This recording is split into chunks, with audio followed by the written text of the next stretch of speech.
Hello welcome back to the channel STJ vlogs. അപ്പോൾ ഇന്നത്തെ വീഡിയോയിൽ ഞാൻ ഹെയർ കെയർ ടിപ്സ് ഒന്നുമായിട്ടല്ല വന്നേക്കുന്നത്. നമുക്ക് വീട്ടിൽ തന്നെ ചെയ്തെടുക്കാൻ പറ്റുന്ന 3 തരത്തിലുള്ള കഫ് സിറപ്പിൻ്റെ വീഡിയോസ് ആയിട്ടാണ് വന്നേക്കുന്നത് കേട്ടോ. അപ്പോൾ ചുമ അതുപോലെ തന്നെ കഫക്കെട്ടൊക്കെ മാറാനായിട്ട് നമുക്ക് വീട്ടിൽ തന്നെ തയ്യാറാക്കി എടുക്കാവുന്നതേ ഉള്ളൂ. അപ്പോൾ അതിനുവേണ്ടി ആദ്യം നമുക്ക് വേണ്ടത് ആദ്യത്തെ മെത്തേഡ് എങ്ങനെയാണെന്ന് വെച്ചാൽ ചുവന്നുള്ളി ഉപയോഗിച്ചുള്ളതാണ്.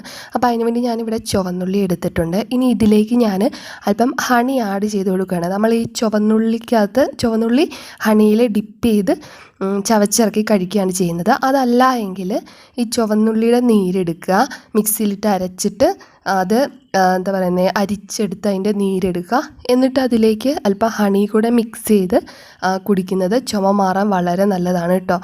അല്ല എങ്കിൽ നിങ്ങൾക്ക് ഈ ഒരു മെത്തേഡ് ട്രൈ ചെയ്ത് നോക്കാം.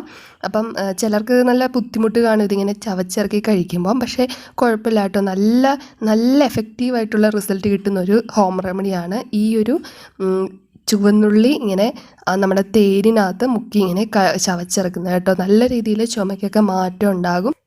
ഇനി രണ്ടാമത്തെ മെത്തേഡ് എങ്ങനെയാണെന്ന് വെച്ചാൽ നമ്മളൊരു ക്ലീൻ ആയിട്ടുള്ളൊരു ബൗൾ എടുക്കുക. ഈ ബൗളിലേക്ക് ഒരു പിഞ്ച് കുരുമുളക് പൊടി എടുക്കുക. അതുപോലെ തന്നെ അതേ അളവിൽ തന്നെ നമുക്ക് ഉപ്പും കൂടി എടുക്കുക കേട്ടോ. എന്നിട്ട് ഇത് രണ്ടും കൂടെ നന്നായിട്ട് മിക്സ് ചെയ്ത് കൊടുക്കണം. അപ്പോൾ നമ്മൾ 1 സ്പൂണോ ഹാഫ് സ്പൂണോ അങ്ങനെയൊന്നും വേണ്ട, കുറച്ചെടുത്താൽ മതി. നമ്മുടെ ഒരു കൈനുള്ളിന്, അതായത് നമ്മൾ ഈ 2 വിരൽ വെച്ചെടുക്കുന്ന അത്രയൊക്കെ മതി കേട്ടോ. അപ്പോൾ അത് രണ്ടും സമാസമം എടുത്തിട്ട് നന്നായിട്ട് മിക്സ് ചെയ്യുക. ഇനി ഇതിലേക്ക് നമുക്ക് ചൂടുവെള്ളം ഒഴിച്ചു കൊടുക്കുക.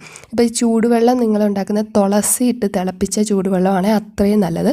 എന്നിട്ട് ഈ ചൂടുവെള്ളം കൂടെ ഇതിലേക്ക് ഒഴിച്ച് നന്നായിട്ട് മിക്സ് ചെയ്യുക. ഒത്തിരി വെള്ളം കൂടിപ്പോകല്ലേ കേട്ടോ, കൂടിപ്പോകരുത്. ആ 1 സ്പൂണടുത്തോളം മാത്രം വെള്ളം ഒഴിച്ച് നന്നായിട്ട് മിക്സ് ചെയ്യുക. എന്നിട്ട് ഇതും നിങ്ങളൊന്ന് കുടിച്ച് നോക്കുക. ഇത് കുടിക്കുമ്പോഴും ഇതുപോലെ തന്നെ ചുമയ്ക്കും കഫക്കെട്ടിനും ഒക്കെ നേരിയ ആശ്വാസം ഉണ്ടാകും കേട്ടോ.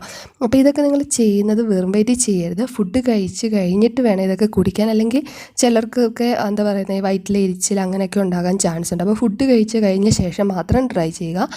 ഇനി മൂന്നാമത്തെ മെത്തേഡ് എന്ന് വെച്ചാൽ നമുക്ക് ഗ്രാമ്പൂ പൊടിച്ചതാണ് വേണ്ടത്. അപ്പം ഗ്രാമ്പൂ പൊടിച്ചതില്ല എങ്കിൽ ഇതുപോലെ ഒരു ഫ്രൈ പാൻ എടുത്ത് അതിലേക്ക് ഗ്രാമ്പൂ ഇട്ട് നന്നായിട്ട് ചൂടാക്കും. നല്ല ചൂടോടുകൂടി പൊടിച്ചെടുക്കുകയാണെങ്കിൽ നന്നായിട്ട് പൊടിഞ്ഞ് കിട്ടും കേട്ടോ.